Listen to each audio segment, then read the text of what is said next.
Hello, friends, and welcome back to the Optimal Championship League for game number 2 between Elysium Valor and OE Lemons. The Lemons took game number 1 in stride. A little bit of a bumpy early game, especially there in the mid lane for Hunty, but it was all turned around. Ares also popping off after a pretty rough fight versus Chaser, who locked in Malphite. So we'll see if we're going to get any adjustments, as Lemons did win, but there's obviously a way for them to win harder with a change in the draft here. I don't think Valor get their bans back here, do they? They do not. So Crap. And we got to wait through the timer again. All right. Well, we got a little bit of time to kill, but I gotta say, I'm pretty impressed with the Lemons. For a team that was kind of thrown together at the last minute, had to be created to replace some pretty catastrophic problems, looking really good. I think that if they keep playing like this and they clean up some of the minor mistakes that they make, this looks like a team that can compete at the top levels of OCL here. Yeah, and while, one game isn't the biggest sample size, I agree. Overall, their coordination looked really on par with some of the better teams here in the OCL. Elysium Valor also, I think, could pull it together for the second game, maybe make a statement of their own before we close out this best of 3. But finally, we see a ban actually come through on the table after multiple moments here in the draft phase. It's going to be the Caitlyn yet again, knocked away by OE Lemons, even on the side swap. Yeah, I don't particularly mind this. I don't know if taking away the Caitlyn and choosing not to play it was a stylistic choice for 1E, but not allowing it to be picked up B1 here is definitely a good choice. I'm a little bit surprised by the fact that Ashe is still getting prio here. I would feel like there are better ADCs to take off the table. Even if you're concerned about Ashe support, take away the Varus.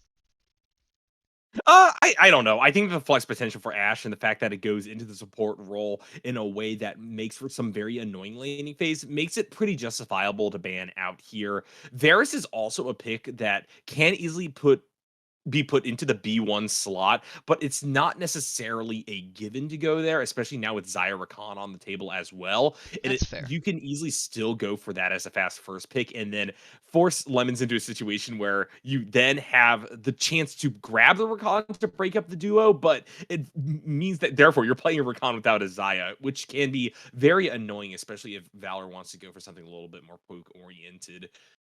Regardless, for the abstracted draft that we're talking about here, Wukong is going to be the last ban out of these first 3, and Valor is going to take a completely different path here with their first selection of a Jarvan in the jungle role.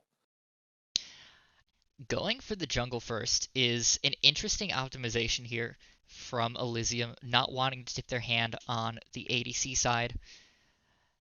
And the J4 is pretty powerful. Romeo on the Vi last game clearly likes to go hard from the jungle. It'll be interesting to see if he can keep up in farming a little bit better on the J4 here. But at the same time, I don't really think that you need to farm all that much on Jarvan. They are so strong right now just because of the utility that they bring to the table. Cataclysm during mid-game team fights and early on Flag and Drag is often enough to completely shut down a lane with some big ganks. And given the fact that Lemons also went for the first pick jungle on their side, if I were to choose between Hecarim and the Jarvan, I think I actually go for the Jarvan. As speak of the devil, we got a quick hover of the Ghost Horse, but maybe they're hearing what I'm saying on cast and have decided to flip flop back over to another Demacian. Nope. They will in fact grab the Hecarim. Why fix what isn't broken? I mean, Hecarim's pretty damn broken. Let's be honest. I hate that champion. I mean, if it gets played like it got played last game every time, then no wonder, because Hunter Wolfsteal was everywhere and did everything on the Centaur. And to be more specific about what I was talking about with the Jarvan, what I'm saying is between a Hecarim first pick and a Jarvan first pick, I like the Jarvan first pick more. But given how Hunter Wolfsteal is on the Hecarim, I think that overall for the raw jungle matchup, Hunter Wolfsteal still is coming out on top in my eyes. Massive carry potential through both this champion alongside the Xayah as well. I imagine that Lemons, though, have kind of put themselves in a situation where they are going to have to pick a Rakan for their final selection of this first draft phase, lest it be banned out. But Elysium Valor going to take a very different angle here with a flexed Vayne and a Renata Glass support. That would be a very spicy bot lane to bring to the table into a Xayah Rakan. Yeah. Frankly, I haven't seen a Vayne bot in a hot minute, so it would be Hard for me to predict how that lane would go, but it looks like they might be dodging away from the Rakan here. Would be an interesting Not choice, and going for surprising. the Thresh. Yeah, the Renata Glass is a fantastic preempt of the Rakan because you just have so many fantastic anti-dive tools in the form of Handshake alongside Hostile Takeover. So I'm not surprised that instead OE Lemons are going to go for the Thresh that has a lot more pick potential. And Mhm. while Hecarim now is kind of in the awkward position of being the person who needs to initiate versus some very, very big answers to a bruiser like this champion, overall, I still think that the Thresh will be able to provide backup when needed. They have a way out now with the Lantern as well if they aren't immediately bursted down by the likes of the Vayne. So a lot of things to watch out for. And hey, I do want to keep in mind for you alls, although I know you're going to hate me for saying this, that Vayne could be Vayne top. It doesn't have to be an ADC for Vortex.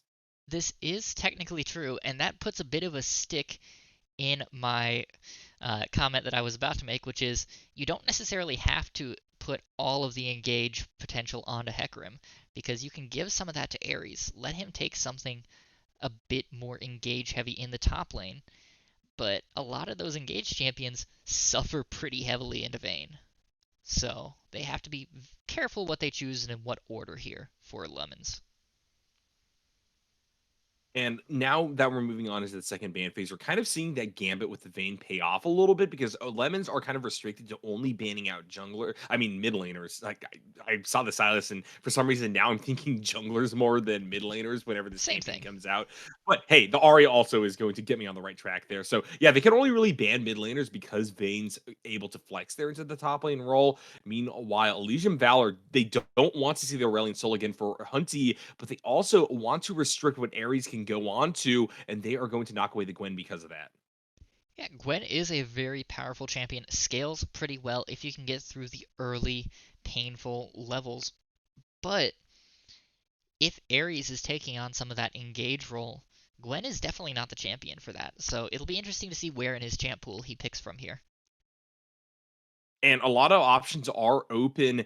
At the end of the day, I think that the banning of the Gwen kind of indicates to me that Valor might want to go for a full tank top side of the map just to work as a frontliner alongside the Jarvan. Maybe a Scion could be viable here. I know that's been Yeah. blinded quite a bit more, and it looks like they will in fact have to blind it as the Victor comes out for Lemons in the mid lane. Cho'Gath also massively viable right now. But first, we're going to see their mid lane in response to the Victor. I like the Talia pick actually quite a bit here. One of the dynamics that you see is Victor scales very well, yes, but he struggles to answer early game roams, and Talia has the ability to clear very fast, go for roams of her own, and actually also kind of scale up in a way to match Victor. Maybe not do quite as much, but still very, very strong in those late levels, and they're able to do a lot to stop Hecarim just jumping in with Onslaught of Shadows, because that E is going to be doing massive damage to the horse as they run across it. Well, you said they'd pick a tank, and Gragas is certainly, well, depending on how you build a tank. Yeah. I think that given the current meta, it's usually best for you to go for Roa Gragas and just build full AP, but I wouldn't be surprised if they decided to go a little bit more tanky topside. I think a lot of what this comes down to is just how far behind the Talia is and how much they're going to need an extra source of damage versus an extra sense of takiness. But given the fact they are probably going to be up against this Shen that is getting hovered by the Lemons, there's a chance that the Gragas gets enough farm and income to actually just go full burst regardless of what happens in the mid lane. Yeah, Love Shen is my favorite champion and one of the champions that I main, but does not do a great job of CSing. Is more focused on getting anywhere else on the map. So will be a little bit easier for Chaser to just farm up, scale up, and become a bit of a problem. Question then becomes, can Ares make use of the Stand United to affect the map places that Chaser cannot follow? Yeah, good question here. I think that given the way that this composition is being built, Elysium Valor will at least have contingency plans for Shen ulti in the form of Talia Wall being able to send her pretty far across the map, especially once this champion crests over the level 11 mark. Level 6, for some reason in the mid scope, they just made her R kind of poopy overall. You don't go very far, you can't do it during combat, and just in general, it's a little bit of a mess. But yeah, OE Lemons, I think with the Shen going up into the top side, have done a very smart thing with this draft, keeping some familiar faces around in the form of the Hecarim Hecarim. The Xayah is going to be a big player this time as well. But overall, I think once again, they're kind of coming out on top. Elysium Valor, especially if they're pulled towards going for a non-tanky Gragas, will have a tough time frontlining against what can be a lot of aggressive poke from the Xayah and Victor, especially if this game goes late. And while the Vayne is a very aggressive choice here, I think that overall they still don't have as much of a coherent identity. I would tend to agree. OE Lemons, I think, has a much better time of executing on what they want to do. They have a very straightforward path to victory, whereas Valor has champions that are kind of all over the map in terms of what they want to do. So it'll be interesting to see if they can pull together all of these disparate parts, or if it just falls apart like a bridge that hasn't been glued together. I feel like even if a bridge was glued, I probably would not cross it. That seems like a very improper way to structurally reinforce such a building. Construction glue is the Construction glue. only god that structural engineers worship. Only the best horses were ground up to make this pace, including maybe the Hecarim. Yeah, the Hecarim from last game is the base for this game's construction glue. Oh, Boy. geez. Well, we managed to really annoy quite a few members of our audience at this point. But honestly, vegans and Tate fans, screw them. Yeah, the two opposite sides of the spectrum united in their hatred of the OCL casting desk. Look at us. We're unifying the world, one cast at a time. Oh. All right.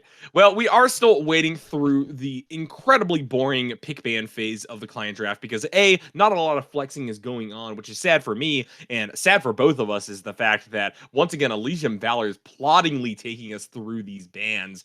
So, we're kind of moving on into the place where we start to verbally shitpost a little bit, Aulz. And I gotta say, first thing that comes to mind here whenever I see the Shen is X-Petu. And now I think about everything in this game with Petu's voice, which is very, very bad as a play-by-play.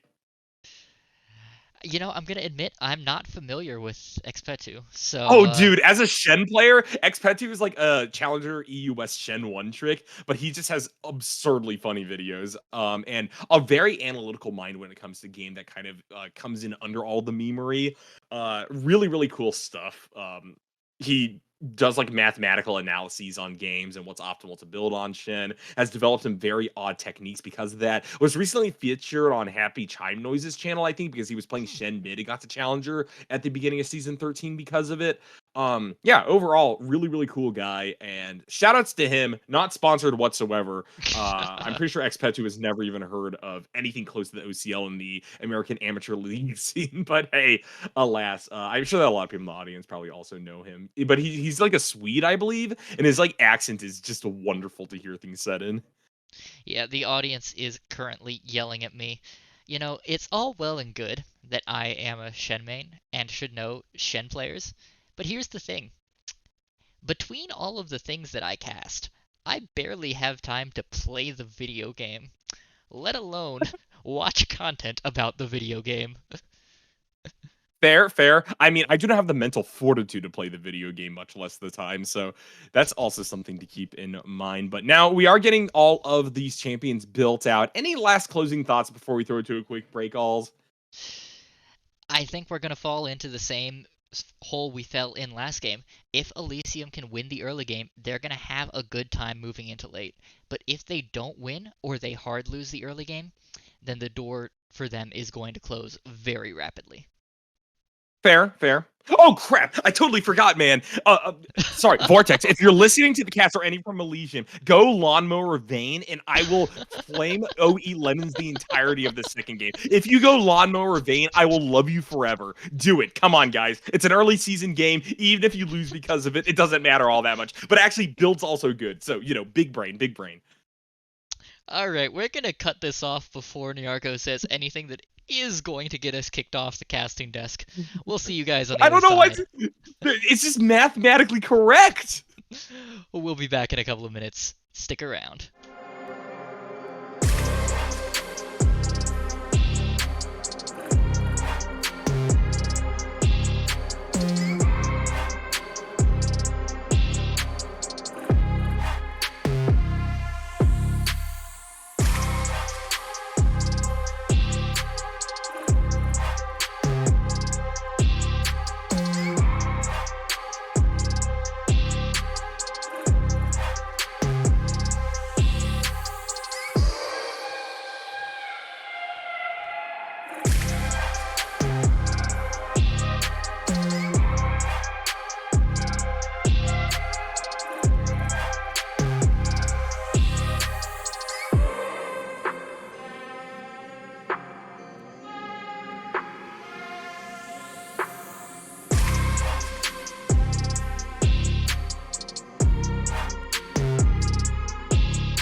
Hello, friends, and welcome back to the Optimal Championship League, where I have been spreading propaganda about the very best build, and we will continue to do so about other mathematically correct hijinks here in League of Legends. This is going to be game number 2 between Elysium Valor and OE Lemons, and let's see what they do as they take to the Rift. Yeah, Elysium on the blue side for game 2 struggled in game 1. They're going to have to try and put their foot down early if they want to take this second game and send us to a third. I don't know. They've got a tough road ahead of them, but I'd like their chances. Yeah, I think that Elysium Valor have a better draft than they did in game number 1, while I think overall OE Lemons still have a very clear identity to play off of, and Hunter Wolfseal has already proven themselves on this Hecarim. I mean, Romeo on one of the best junglers alive right now, I think could definitely answer back, especially if they come out with a little bit more of a high tempo than Vi did and actually successfully get some big ganks off. Yeah, some good ganks would definitely help. Is going to be starting on the bot side, so maybe an early gank top side would be Yep. either onto the Victor, who doesn't have much escape, or onto the Shen, who can be baited in. If he uses that taunt early, then Chaser has a lot of lockdown to help Romeo out. I would really like to see Hunty focus heavily. Not only did they absolutely pop off in game number 1 for the Lemons when they were on the Aurelion Soul, but this is once again feeding back to that dynamic we were talking about during the draft phase. Not the dynamic about how good Lawnmower, the dynamic about how we're very much annoying both vegans and Andrew Tate fans, but the dynamic of holy cheese gang bot, Romeo just gonna come down level 2, get the flash out at Griffin, and while the Jarvan is flayed back, the Thresh has been taken to about 100 health. Yeah, well, that's one way to get involved in the early game. Flash EQ on both members of the OE Lemons bot side. Well, this is why I always bad. just say silly bullshit, Aulz, because every time I try to make a substantive point about the macro side of this game, immediately some cheese comes through that interrupts my thought process. Hey, you know, we can't have a solid thought. We're playing League of Legends here, Nyarko. It's just impossible to have coherent thoughts. Yeah. Well, we do see the Jarvan return back to the jungle, pretty behind right now on their pathway forward in terms of clearing. Hunter Wolfseal already about to complete their full clear of their own and maybe be freed up to answer back to the gank we saw bot. Obviously, Griffin without the flash available can't go for something like Flash Flay to set up for the Hecarim to approach into the lane, so they're going to have to be very deft with something like a Death Sentence to really impact Vortex and Alilek, but you know, there's still a chance that we'll see some action come through down here, as right now topside is the place where the biggest trades are happening. Chaser here on Gragas Esquire rushing down with a body slam onto Ares, getting a little bit of a trade going, but here comes the Jarvan to answer right back. Ares just has to flash away. Yuumi emotes in the middle of the action as well, showing who's the alpha, and they will in fact stay pretty safe here at only about half health. Yeah, good flash body slam by Chaser, but fast fingers by Ares, saw the flag and drag coming and got out of dodge. That's a great way to keep your lane alive, and currently up in CS actually. We made a lot of comments about Shen struggling to lane, but not seeming to have that issue right now. Yeah, I think that Shen is going to struggle just in terms of raw CS, but in terms of actual presence in the lane, I think that the Shen can be surprisingly strong, even against something like Gragas. Early game, before items really come through for this champion, I do believe that Elysium Valor have a decent angle to push topside, but it's not complete domination, right? OE Lemons, especially if the Shen gets a little help from the Hecarim, can absolutely wreck this lane. Absolutely.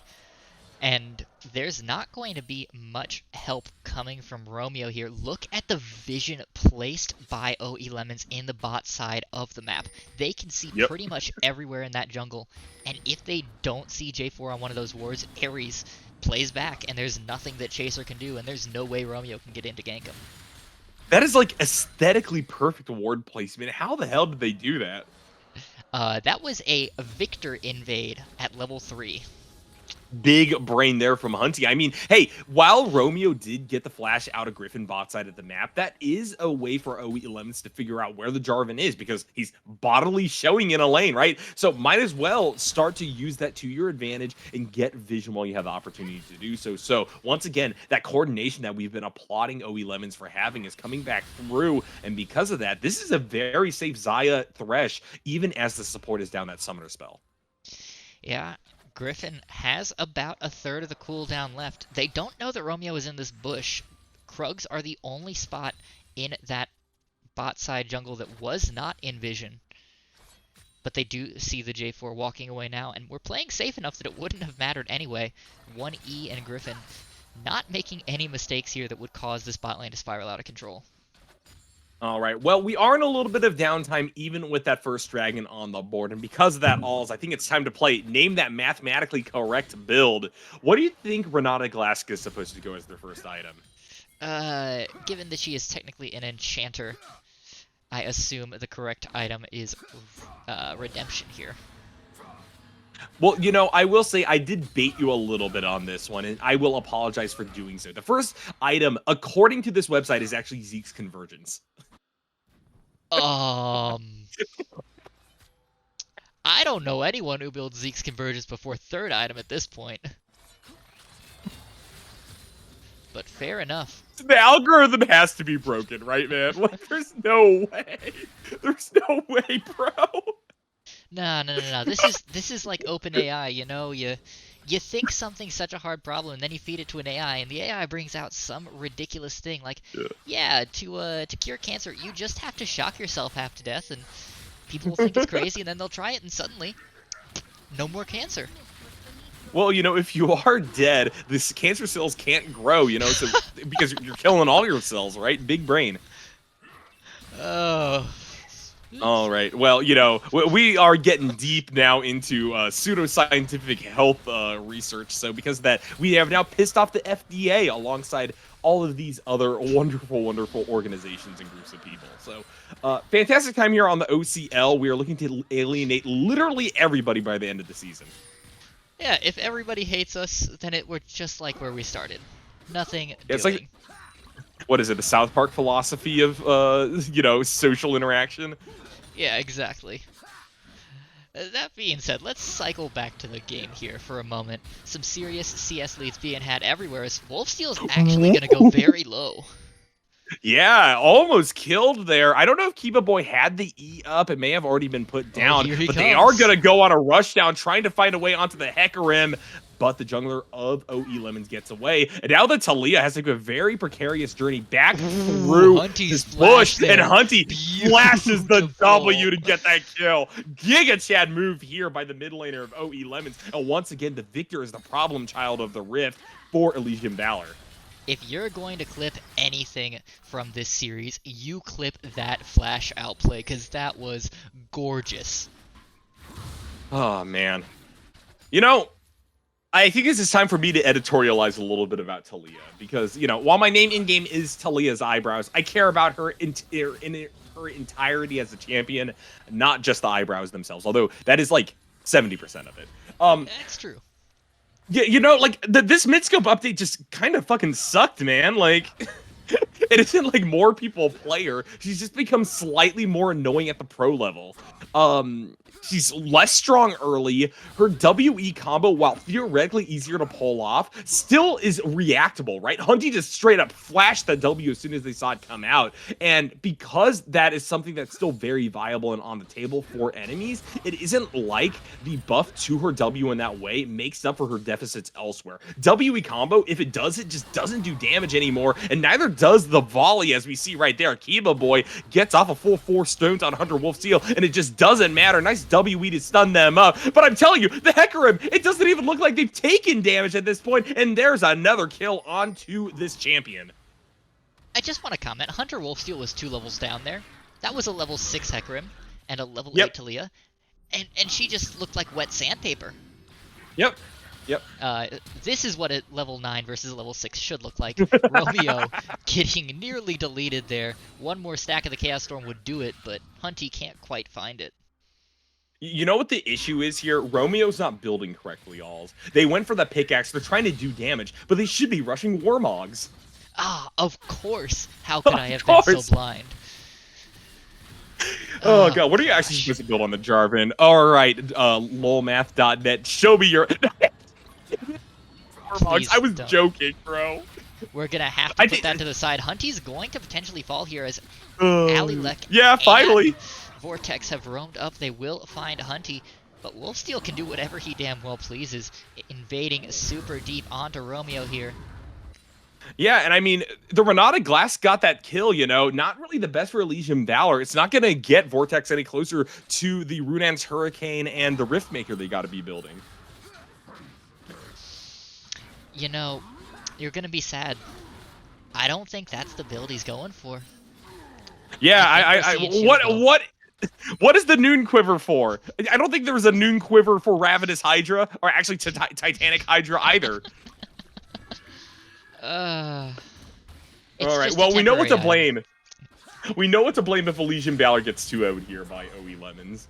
Yeah, it's 100% the fact that he didn't go Lawnmower Bane. All right, you know, I actually haven't seen what Shen's supposed to build, but let's see what they're doing with the Bomby Cinder. Full tank rush on their side of the map. Romeo gonna look for another engage into the mid lane, though. They are gonna lock themselves up with Hunty, and Kiba Boy gets a really good WE off to stun the Victor up. Yet still, because this champion doesn't do any fucking damage, Aulz, the Victor is able to survive the full-on 2v1 onslaught. Yeah, and that was really, really lucky. Oh, no. Oh, God. Oh, I can't watch this. I can't watch this. Oh, jeez. That was... Well, oh, man. I was going to say that was lucky for the side of Kiba Boy and Romeo, because if Chaser had let Ares finish the stand united, that would have been 2 kills given over freely to the Victor. As it was, Kiba Boy died, so not quite as good as they would have liked it to be. But good job by Chaser using the explosive cask to at least save his jungler. Small victories. And the jungle mid continuity for OE Lemons once again proving to be a massively powerful point of contention. And honestly, Ares having cleaned up their act from game number 1 is yet again a huge boon for OE Lemons, but they're doing it quite a bit earlier than we saw in the first matchup. Gragas is in fact building towards Roa, but they're down a substantial amount of gold simply because of the CS gap between them and the Ninja. And so because that is the case, this is currently Red Squad's game to lose. Yeah, already up nearly 4,000 gold at 13 minutes. Not quite as big of a gold lead as it was last game, but still putting in some respectable work here. And looks like they might even be looking to claim an early second Drake, putting themselves at a less than 25-minute soul as they find Vortex. Fox not going to quite lock up this champion, though. With the tumble, the Vayne is able to get back towards the backline. And now Taliyah Wall means that this is going to be a raw 3v3. And the hostile takeover distracts Griffin and IE for long enough for Vortex to get the first kill in that exchange. Although Romeo will eventually go down as top side of the map. Chaser is going to rally versus Ares after we talk shit about them and actually get the solo bolo as well. Yeah, but Hunty is here, and the health bar is so low. Kiba Boy forced to run pretty fast. The flash forward from Hunty. The flash forward. Kiba Boy does flash out as well, though. Ooh, and that W fadeaway means that Alilek also can't be aggressed upon. Victor just has to back off with that lantern, and OE Lemons are scary, and they almost were on the precipice of getting a massive gold lead, but Elysium Valor able to hold them off for just a little bit longer, and they're only down, you know, about 4,000 gold at this point. They're only down 4,000 gold. They're only down 7 turret plates. Okay. They only have a Victor that already has almost all of his stacks on his passive. Like, this game is still super winnable. OE Lemons at this point in time have pretty much full luxury to do whatever they want on the map. They have multiple winning lanes. Ares has given back a little bit of priority to the Gragas by virtue of dying up there top side of the map. So perhaps that could be where Hunter Wolfseal sets their sights next. But honestly, Hunty, I think, can carry this game no matter how behind the Shen gets. Although top side of the map, I would like to see a little bit of a response now, as this is 2 members suffocating the Ninja inside of the Cataclysm that Romeo has thrown out. They're doing a good job dueling though, Romeo and now actually Jarvan has to back off here. Chaser though with the taunts full up health in a bar is second. doing a Here really he good job goes. suffocating his champion, but they didn't expect the dash through. It's a disaster. Elysium Valor, what's going on, guys? Elysium might be losing another No, one here. The Hunty. Stand United No, comes through. Hunty, he's gonna get out because of the Stand United. Are you kidding me, Aulz? What in the world? Nyarko, they cannot win. They cannot win. Oh, no. Oh, man. And that was You know what gorgeous. could have saved Kiba Boy there, actually? It could have been the other Prime Jarvan of the 4th build that I've seen before. Have you ever played Moonstone Jarvan? I have not played it. I have seen it. I have been entered in solo queue by it. All right. Well, it could have been a good play here if, Romeo didn't die in the, previous 2v1 somehow that Ares won without a kill under the belt up until that point. But yeah, OA and Lemons are just walking away with the game at this point in time. Elysium Valor, unfortunately, gambled a little bit too hard, and now the Mafia is coming to break all their kneecaps. Yeah, and Nyarko, what did I say before we sent it to break after Champ Select? Your puns are dog shit and you're a disgrace of a play-by-play? I don't remember. I think it was something to the effect of Elysium has to win the early game, otherwise this game is OE Lemons through and through. All right. I feel like well, that's what Hunty we're might seeing finally here. be dead. There's absolutely no way he gets another kill, right? Okay, fine. Kiba Boy gonna finally stay alive for Hey, a play. Hunter Which, Wolfsteel's coming. props to the Talia. Nobody kills the Talia 5 times in a row. Only 4, and nearly a 5th. Nearly. Mm-hmm. And All right, well. they get his turret. So, yeah, it's not even necessarily like a downtime because clearly a lot of action's occurring on the map. The problem is that I don't really see any of it going in favor of Elysium Valor. So we're going to go right back to name that build. What do you think the victor should go for its second item? It's either Warmogs or Rabadons, and I don't know which is more cursed. Well, you're wrong, but also they're also wrong about what they should have rushed as well. You want to hazard a guess for the first 2 items, actually? Oh, gosh. If both of them are wrong, I'm going to say... Gosh, I have no idea. Well, actually, Hunty may be building the second item as what they should have rushed. They're supposed to go, apparently, Shadow Flame Void Staff as items 1 and 2. Oh, I hate it. I hate it so much. I understand Magic why, Pen, but I man. hate it.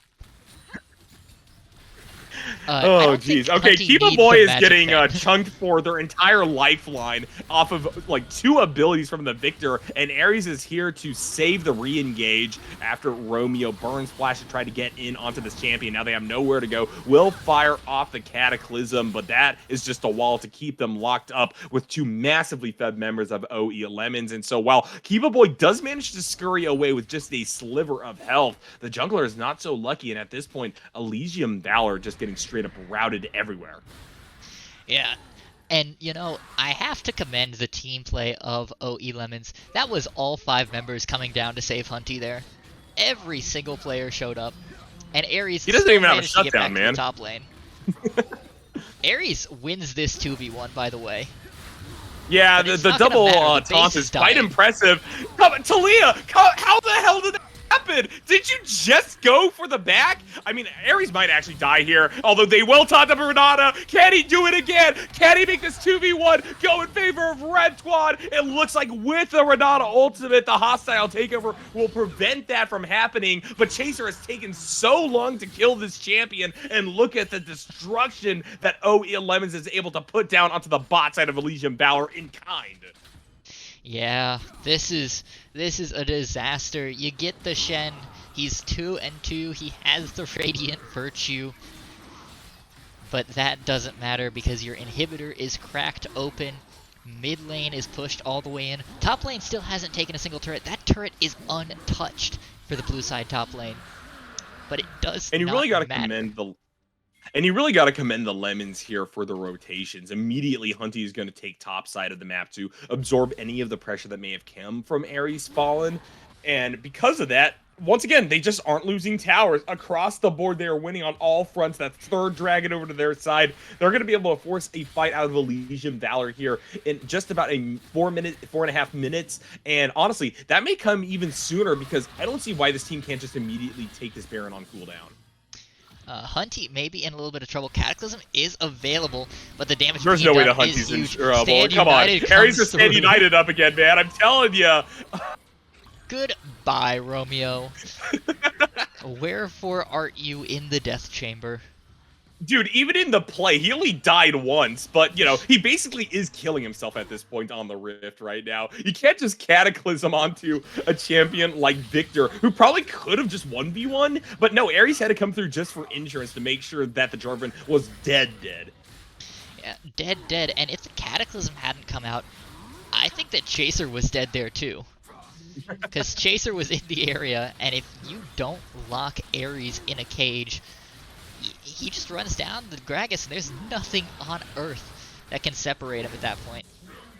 And I mean, it only takes 3 members to Baron Smasher the Baron Nasher, apparently, because Hunty could just walk down topside, take out a lot of the defenses from Elysium Valor and get them softened up for further plays, although they are taken a little bit low by Romeo, who's returned back towards the Rift, and that's a huge hostile takeover. Ali, like, throws the bailout onto themselves, does get the revive off as Hunter Wolfsteel is going to fall down. Ares a little bit too deep as well, is going to give the double over to Vortex, but now the contingency plan from OE Lemons is activated as IE, who we really haven't talked about this game, is going to kill their lane counterpart, and now with multiple low members cowering under this tower, it looks like the Thresh is going to go in and displace these champions enough to get the double over to the AD carry. They sacrifice themselves to do so, but honestly, Elysium Valor once again find themselves obliterated on the Rift. They got to give up that tier 2 tower, and I think a whole lot more of the base is about to fall. Yeah, that was a 3 for 3, which on paper is always a win for the losing team, especially when you can take Barons away. The problem was that was a 3 for 3 in a 4v5. 1E was not there until the end. They come up, they clean up kills, and if they had had an extra half step forward, they would have gotten a full pentakill there. Like, at what point do you just have to kind of shake your head and say, alright, we stopped taking team fights now?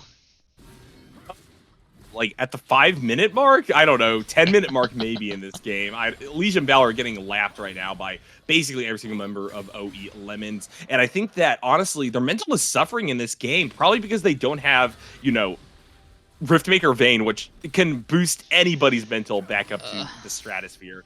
But right now, they're just making bad plays. Boosted indeed. I mean, it's hard to make good plays when you're down nearly 11,000 gold at 22 minutes.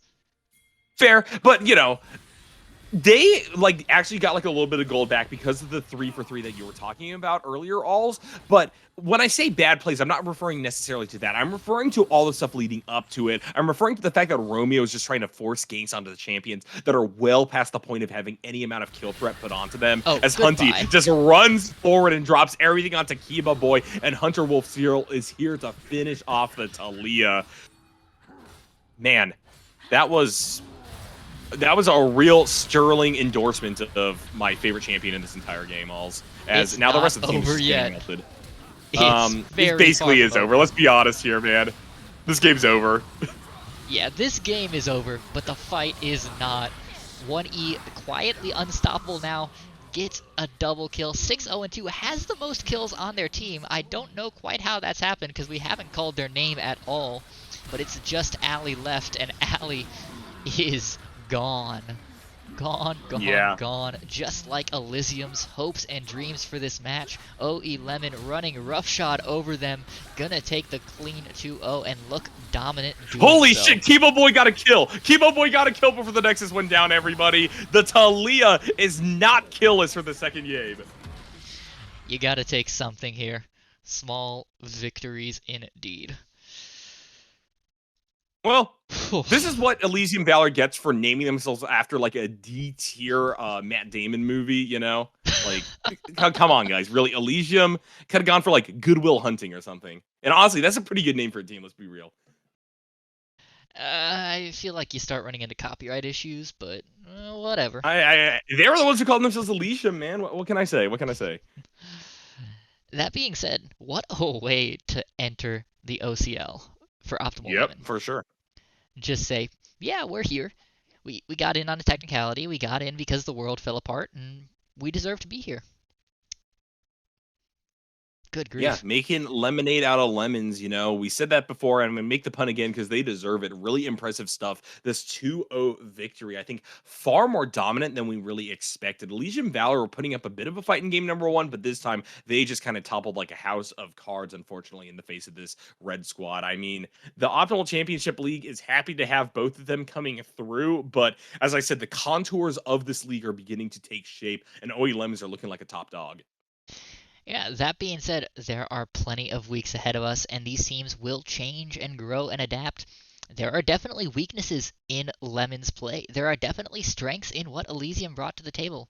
It's just going to be a matter of those teams, well, either finding the weaknesses or identifying and building around the strengths. And Yep. I am looking forward to seeing some fun matches as we move forward here. I'm looking forward as well because every time I get to cast here in the OCL Alls, it is with you, my trusty co-caster by my side, bringing the insight, bringing the grounding necessary to make sure I don't go completely off the rails. And hey, with that in mind, shout out to everything that the OCL does. This is going to be a great season. Shout out to Robin for getting us on board and coordinating everything from behind the scenes.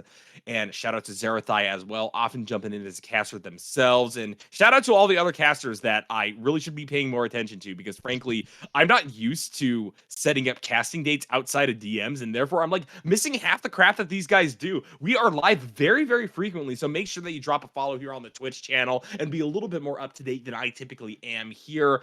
I am going to go back into my hyperbaric time chamber to wait off the rest of this Red Bull that is going to nonetheless obliterate my sleep schedule. But for right now, tonight, this is everything. Have a good one, guys. Good night, everybody.